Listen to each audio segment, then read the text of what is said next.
Video के इस भाग में हम ऑक्सीजन चक्र के बारे में पढ़ेंगे। तो चलिए शुरू करते हैं। ऑक्सीजन पृथ्वी पर अधिक मात्रा में पाया जाने वाला तत्व है। क्या आप जानते हैं हमारे वायुमंडल में 21% भाग को ऑक्सीजन बनाता है। हम जानते हैं सभी जीवित जीवों में श्वसन के लिए ऑक्सीजन कितना आवश्यक तत्व है।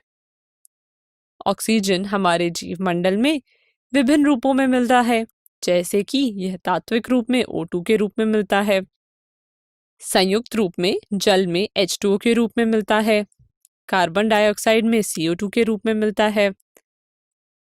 ऑक्सीजन पृथ्वी के पटल में धातुओं के ऑक्साइड के रूप में भी पाया जाता है। यह खनिजों में कार्बोनेट, सल्फेट और नाइट्रेट के रूप में भी पाया जाता है।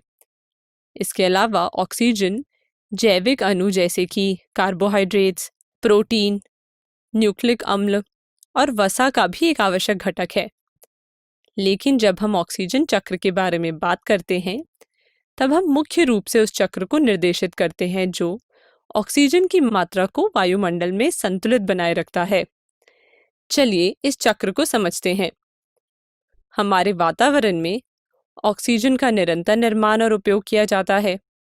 सूर्य की उपस्थिति में पौधे वातावरण से कार्बन डाइऑक्साइड और जल लेकर कार्बनिक अणु और ऑक्सीजन बनाते हैं, जिसे हम प्रकाश संश्लेषण प्रक्रिया कहते हैं। वहीं दूसरी ओर हम कार्बनिक अणु और ऑक्सीजन की मदद से कार्बन डाइऑक्साइड और जल बनाते हैं, जिसे श्वसन प्रक्रिया कहते हैं।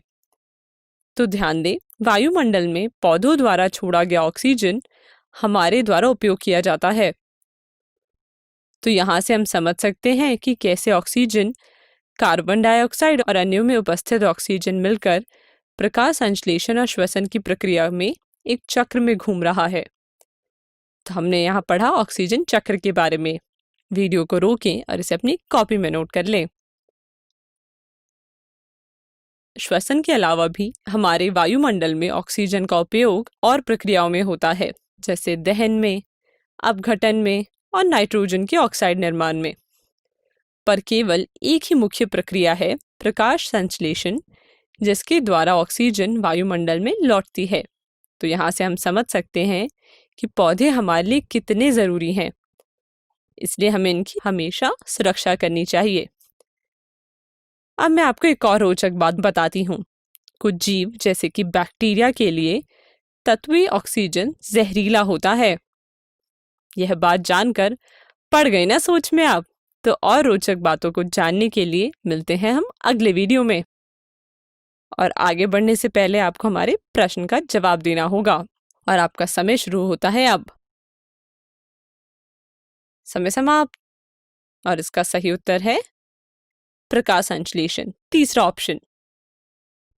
इसे अपनी कॉपी में नोट कर लें। धन्यवाद।